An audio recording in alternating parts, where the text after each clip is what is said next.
You can't block a public road. I'll have the county tear that wall down.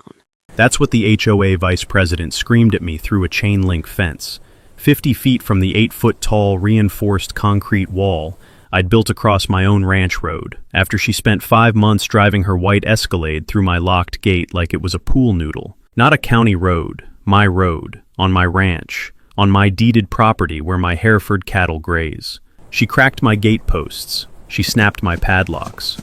She got my bull loose near a residential street, and when I asked her to stop, she had the HOA send me a letter demanding I hand over my land. So I stopped replacing padlocks and started pouring concrete. What I put up didn't just stop her Escalade. It ended her position, her credibility, and her address in the neighborhood. Would you have kept replacing hardware, or would you have built the wall? My name is Wyatt Callahan. I'm 51 years old, and I run a 200-acre cattle and hay operation outside of Mays County, Oklahoma, about 45 minutes east of Tulsa. My father bought this land in 1971 from a retired oilman who'd lost interest in agriculture after the wells dried up. 3 generations of Callahans have baled hay on these fields, run Hereford cattle through these pastures, and maintained every inch of road, fence, and water line on this property with our own hands, our own money, and our own sweat.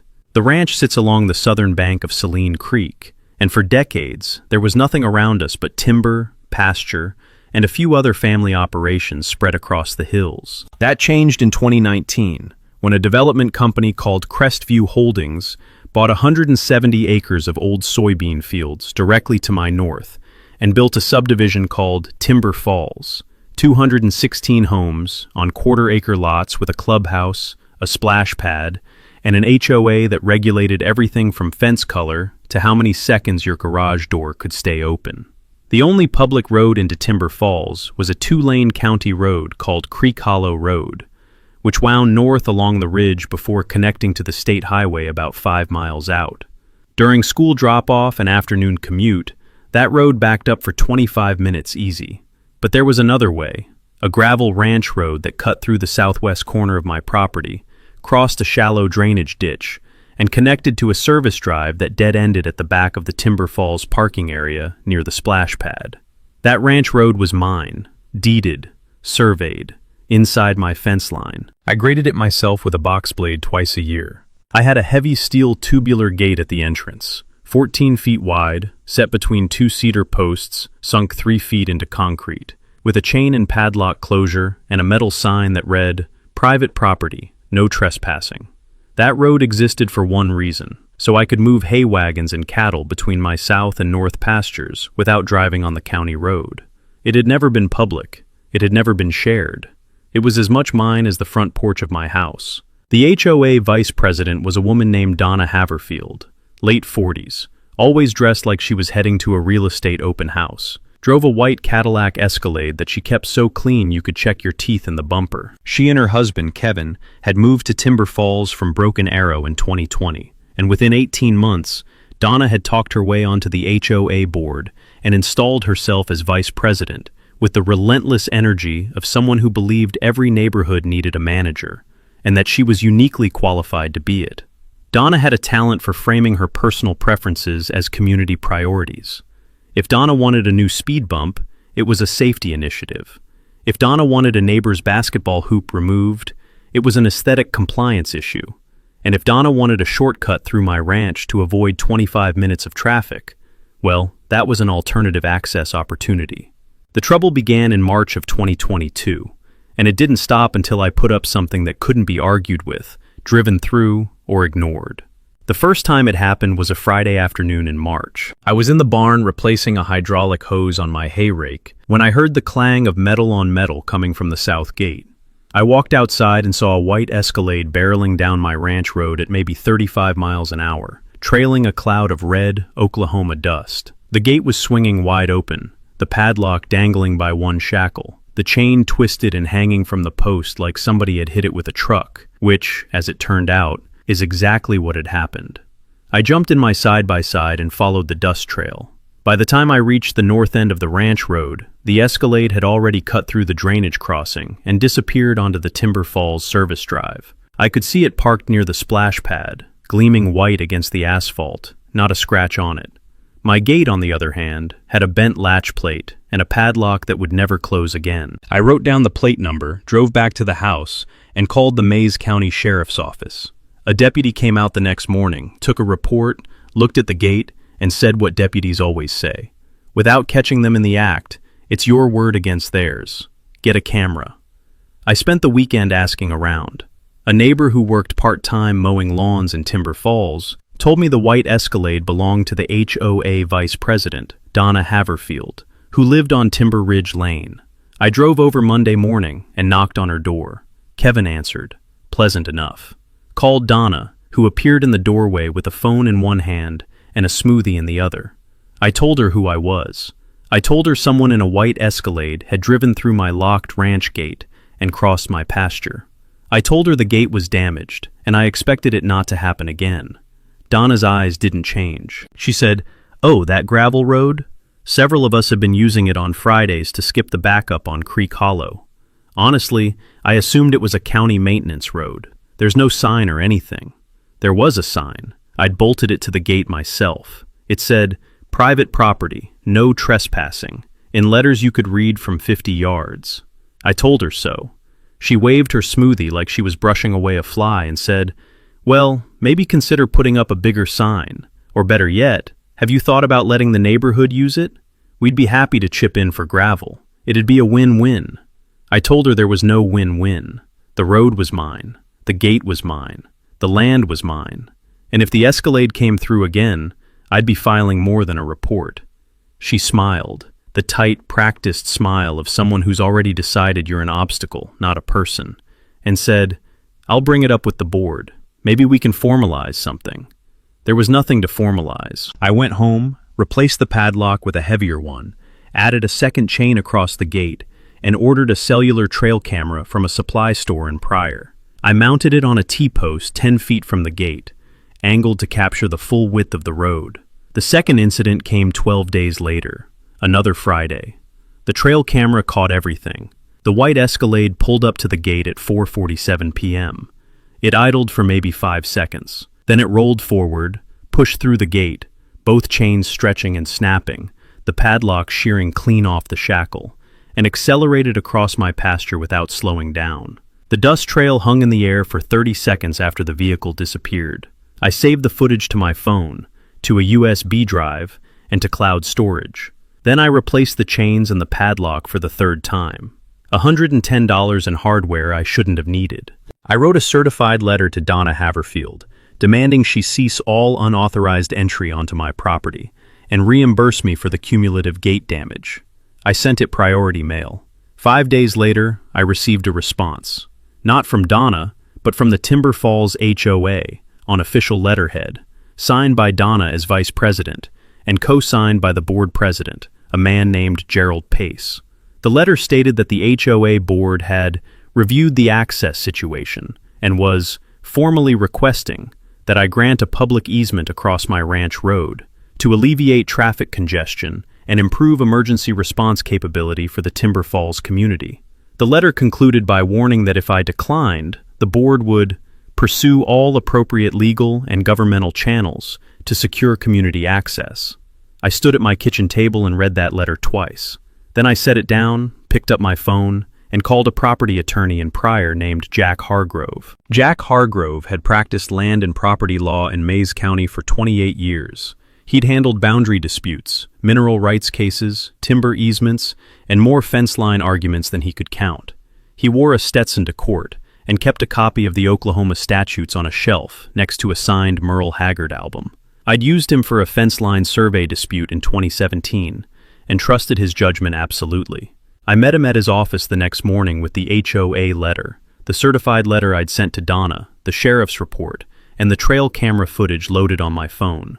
He watched the footage twice, the first time silently, the second time shaking his head. He said, "Wyatt, this woman is committing criminal trespass under Oklahoma Statute Title 21, Section 1835. She's damaging your property, entering without permission, and doing it repeatedly. The HOA's easement demand has zero legal standing. Your road isn't platted, isn't dedicated, and isn't subject to any recorded easement. There's no prescriptive basis because the subdivision's only been there 3 years, and prescriptive easement in Oklahoma requires 15 years of continuous, open, hostile use. She's playing chicken with the man who owns the road. Jack drafted a response letter that was 3 pages of precisely referenced legal language. It cited my deed, the Mays County survey records, the Oklahoma Property Code, the criminal trespass statute, and the trail camera evidence. The letter demanded that the HOA withdraw its easement request, that Donna Haverfield cease all unauthorized entry, and that the board reimburse me $470 in documented gate damage. It stated that any legal action by the HOA would be met with counterclaims for trespass, property destruction, harassment, and attorney's fees. Jack sent it certified to Donna, personally, to the HOA board president Gerald Pace, and to the HOA's management company, a firm called Prairie Ridge Management out of Tulsa. 2 weeks passed. I got a response from Prairie Ridge's attorney, a woman named Shannon Gilchrist. The letter was measured but non-committal. It said the board was evaluating its options, and that initial research suggests potential avenues for establishing shared access. It proposed a mediation meeting to discuss mutually beneficial access arrangements. Jack called Gilchrist directly. He told me afterward that she was professional, careful, and clearly not enthusiastic about her client's position. He told her the easement theory was dead before it started, that the trail camera footage would play well in front of a judge, and that if the HOA filed suit, we'd make the counterclaim bigger than the original action. She said she'd advise the board. But Donna didn't stop. The trail camera caught her 3 more times in April, always on Fridays, always between 4:30 and 5 o'clock, always in the white Escalade. She'd slowed down her approach. Instead of ramming the gate at speed, she'd inch forward until the bumper made contact, then accelerate in a short burst that popped the chain loose. It was more calculated now, deliberate rather than reckless, but the result was the same. Broken hardware, open gate, tire tracks across my pasture. And then the copycats started. Other Timber Falls residents discovered the shortcut. By late April, the trail camera was capturing 4 to 6 vehicles a day using my ranch road. Sedans, SUVs, a pickup or 2. None of them had permission. Most of them left the gate open. My Herefords got loose 3 times in 2 weeks. The third time, a 2-year-old bull ended up on the Timber Falls service drive, standing in the middle of the road like a traffic island, while a woman in a minivan honked at him from 10 feet away. A loose bull near a residential street isn't a joke. It's a 1,500-pound animal with horns, poor eyesight, and no understanding of traffic signals. If he'd charged that minivan, someone could have been killed.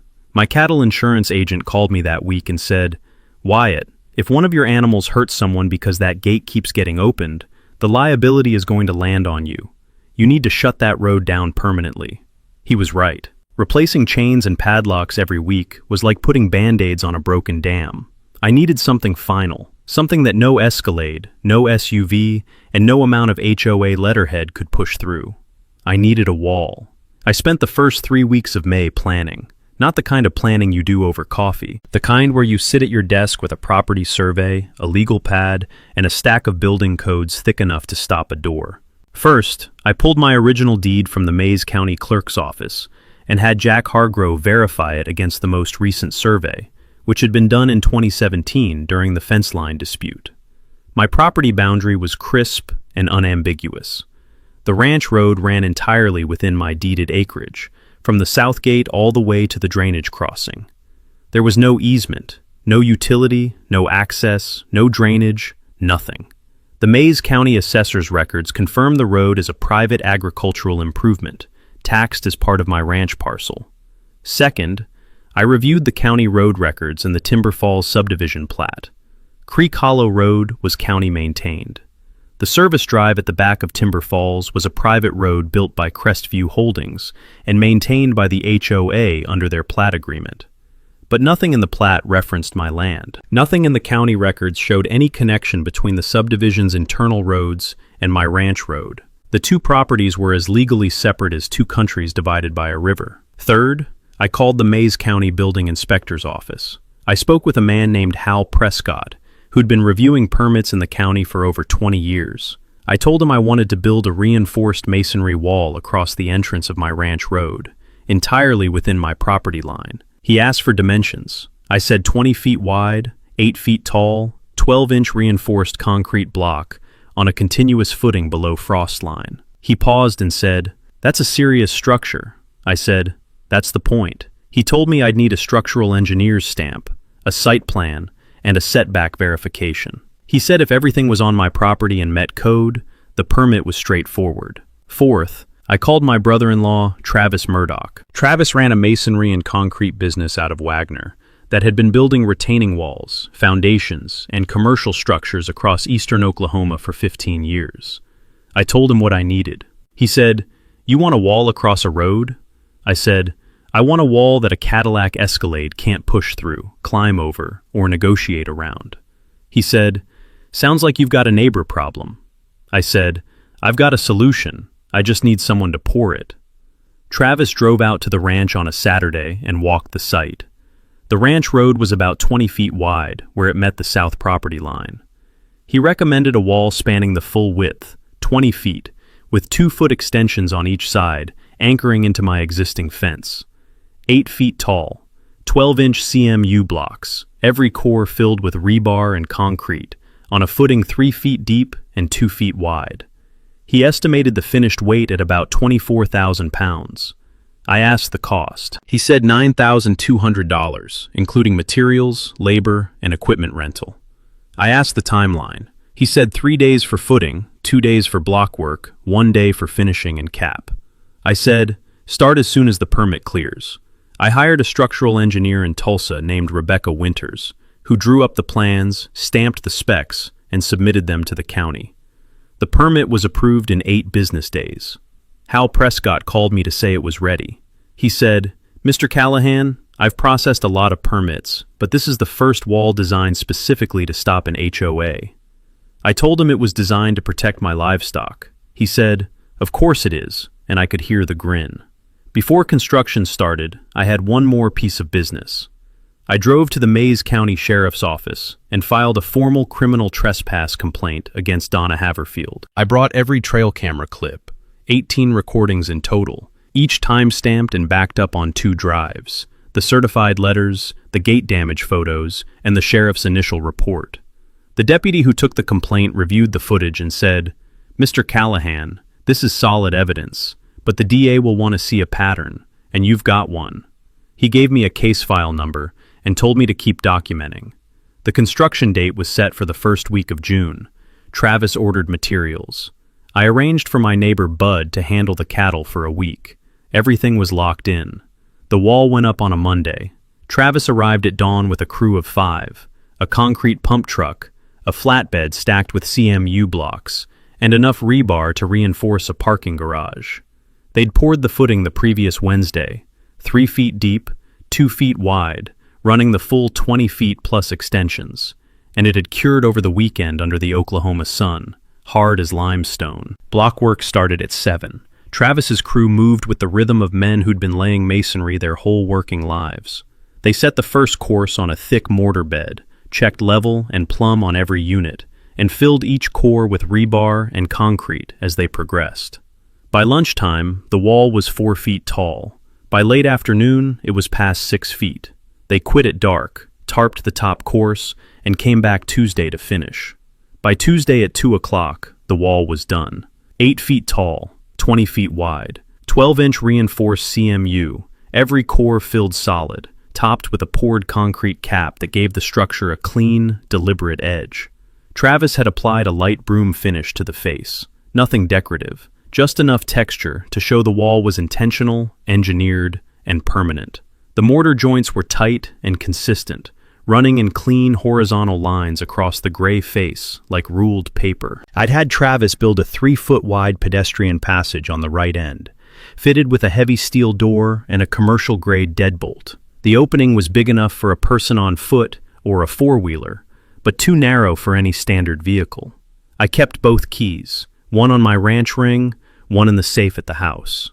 On the front face of the wall, centered at eye level, I mounted a sign. White aluminum, black lettering, commercially printed. Private property, no vehicular access. Trespassers will be prosecuted. Mays County case file number MC-2022-03641.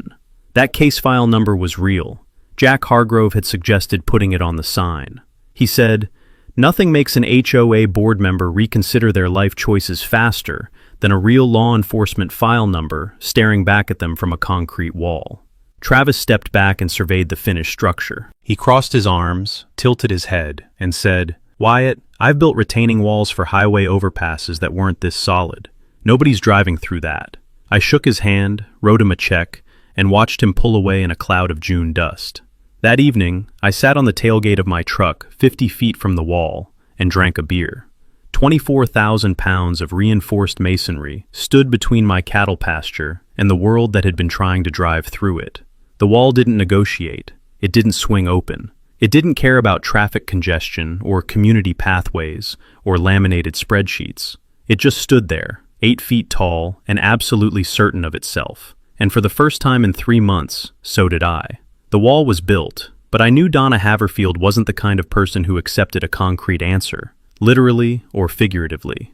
She was the kind who saw a wall and scheduled a subcommittee to discuss its removal. So I spent the next 10 days preparing for every possible counterattack. First, I organized my documentation into what Jack Hargrove called a litigation-ready file. Every trail camera recording, 18 clips in total, was downloaded, time-stamped, and stored on 2 separate USB drives, a cloud backup, and a physical hard drive locked in my gun safe. I printed high-resolution still frames from the 8 clearest recordings, each showing the white Escalade at a different stage, approaching the gate, making contact, pushing through, and driving across my pasture. I arranged them chronologically in a binder with labeled dividers. The binder told a story that any judge, jury, or county commissioner could follow without a single word of explanation.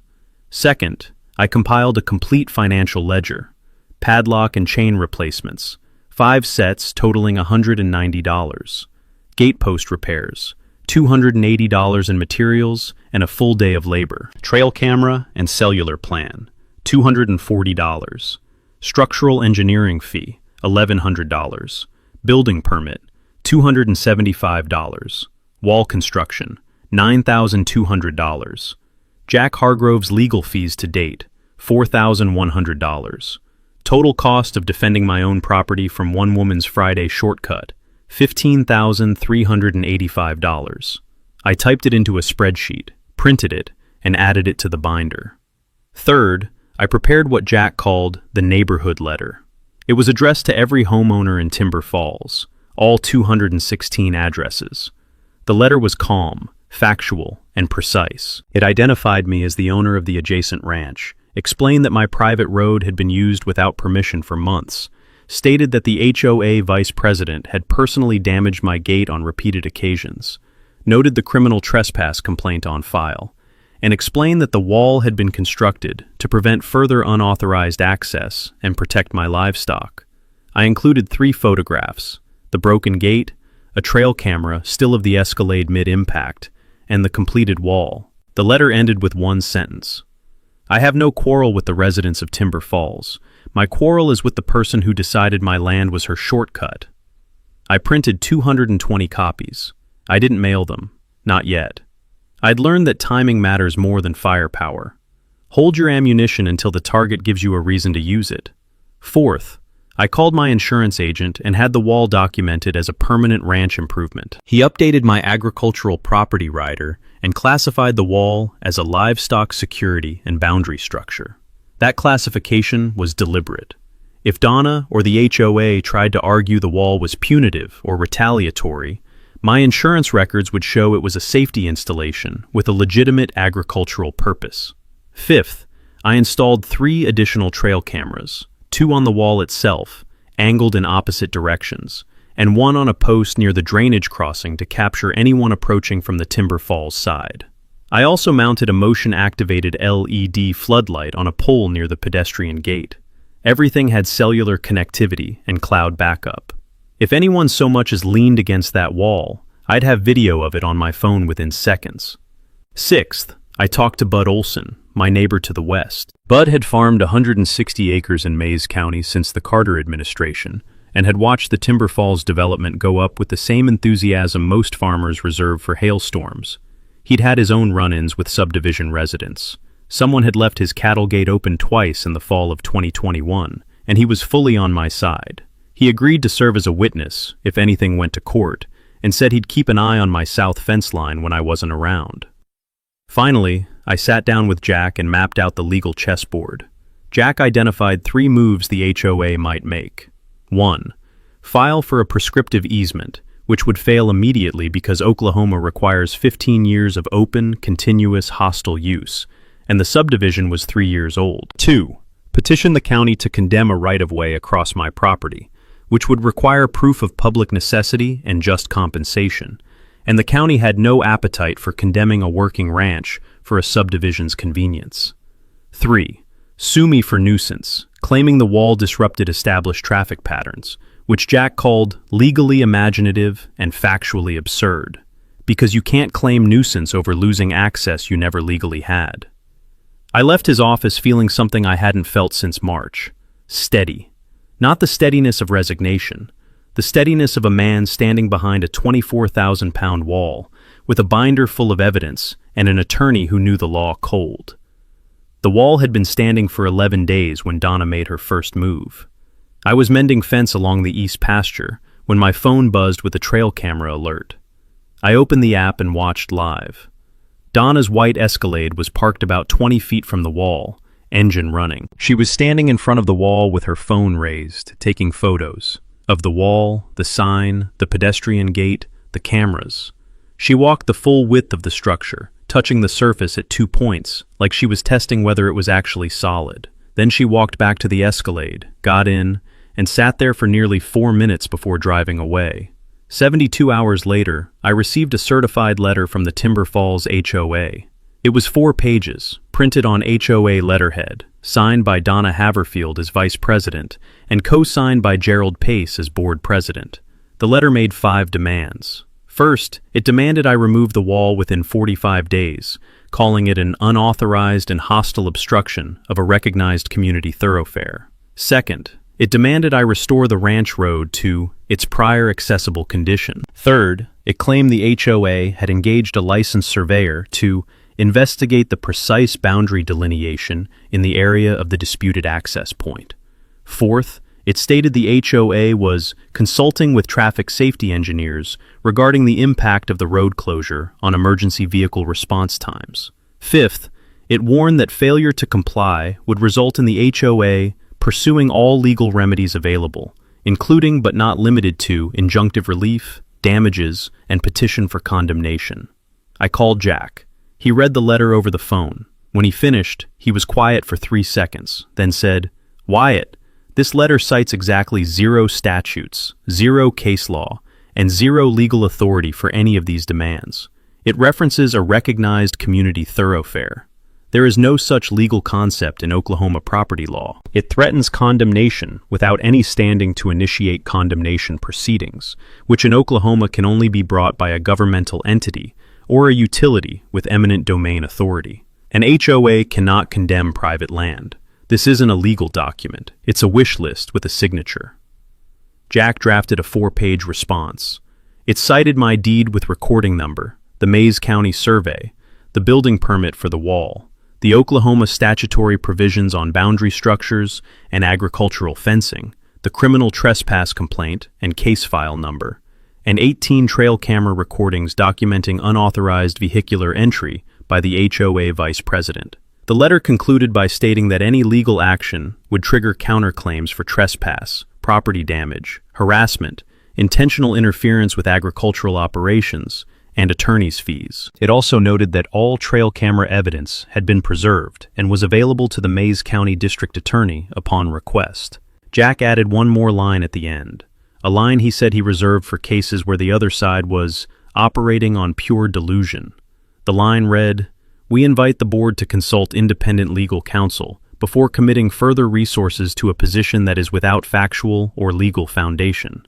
We sent the letter by certified mail to Donna, Gerald Pace, and Prairie Ridge Management. Then we waited. The HOA's surveyor appeared 3 days later. I spotted him from the barn, a man in an orange vest with surveying equipment, set up near the Timber Falls service drive, sighting toward my property line. He worked for about 4 hours. I didn't approach him, didn't interfere, and didn't say a word. I let the trail cameras do the watching. 10 days later, Greg Mitchell from Prairie Ridge Management called me. He was professional and measured. He said the surveyor's report confirmed that the wall was located entirely within the Callahan property boundary, and that no encroachment or boundary discrepancy was identified. He said the board was reassessing its position and asked if I'd be willing to attend a facilitated discussion.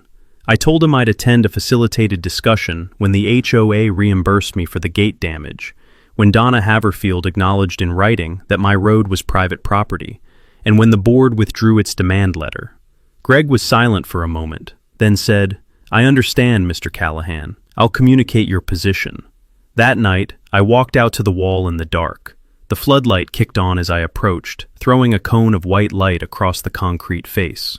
The sign was clean. The cameras blinked green. The wall stood there the way only 24,000 pounds of steel and concrete can stand, without apology, without negotiation, without a single inch of give. Donna's next move was political. I expected legal. She went public instead. She organized a petition among Timber Falls residents, calling on the Mayes County Commissioners to condemn a public right-of-way across my ranch road. The petition argued that Creek Hollow Road was critically overburdened, that response times for emergency services are compromised by the lack of secondary access, and that the adjacent agricultural property contains an existing improved road suitable for public use. She collected 129 signatures in 10 days and submitted the petition to the county clerk's office with a 3-page cover letter requesting an expedited hearing. The petition made the Mayes County Gazette. The headline read, "Timber Falls HO petitions county for alternative road access through adjacent ranch." The article was factual, but framed the issue as a traffic safety concern. It quoted Donna saying, "This is about the safety of 216 families. One property owner should not be able to block access that could save lives in an emergency." She came across as a civic-minded advocate. I came across as the rancher with the wall. Jack called me the morning the article published. He said, "Don't respond to the paper. Don't call the reporter. Don't post anything online. We present our case at the hearing and nowhere else. The commissioners aren't going to condemn your ranch road for a subdivision that has a perfectly functional county road. But we need to show up prepared." The hearing was set for a Wednesday afternoon in July. The Mayes County Commissioners met in the county courthouse in Pryor, a red brick building with tall windows and the kind of air conditioning that worked when it felt like it. I arrived early in clean jeans, boots, and a collared shirt. Jack wore a blazer over his usual denim, which for him was the equivalent of a 3-piece suit. Donna arrived with a delegation: Gerald Pace, 2 other board members, Shannon Gilchrist, the HOA's attorney, and about 40 Timber Falls residents carrying printed signs that read, "Safety Access Now," and "Two Roads Save Lives." They filled one side of the chamber like a neighborhood watch meeting that had gotten ambitious. On my side, it was me, Jack, Bud Olson, and a man named Dr. Russell Kemp, a retired large animal veterinarian from Chouteau, whom Jack had asked to testify about the hazards of mixing residential traffic with active livestock operations. The county commissioner chairing the hearing, a woman named June Whitfield, called the session to order and asked Shannon Gilchrist to present the petition. Gilchrist was polished. She described the traffic congestion on Creek Hollow Road, cited hypothetical emergency response delays, displayed a color-coded map with the proposed access route, and argued that condemnation was warranted under Oklahoma's eminent domain statutes for public health and safety purposes. When Gilchrist sat down, Commissioner Whitfield turned to Jack and said, "Mr. Hargrove, your response." Jack stood up. He didn't rush. He never did. He spoke for 15 minutes. He presented the deed. He presented the survey. He presented the building permit. Then he played the trail camera footage, 3 clips selected for maximum clarity, showing Donna's Escalade approaching the gate, pushing through, and driving across my pasture. The room went quiet. Several Timber Falls residents turned to look at Donna, who was studying her phone. Then Jack made the argument.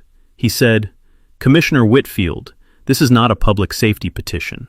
Creek Hollow Road handles its designed capacity. The Mays County Emergency Services Director, who is not present because the county did not identify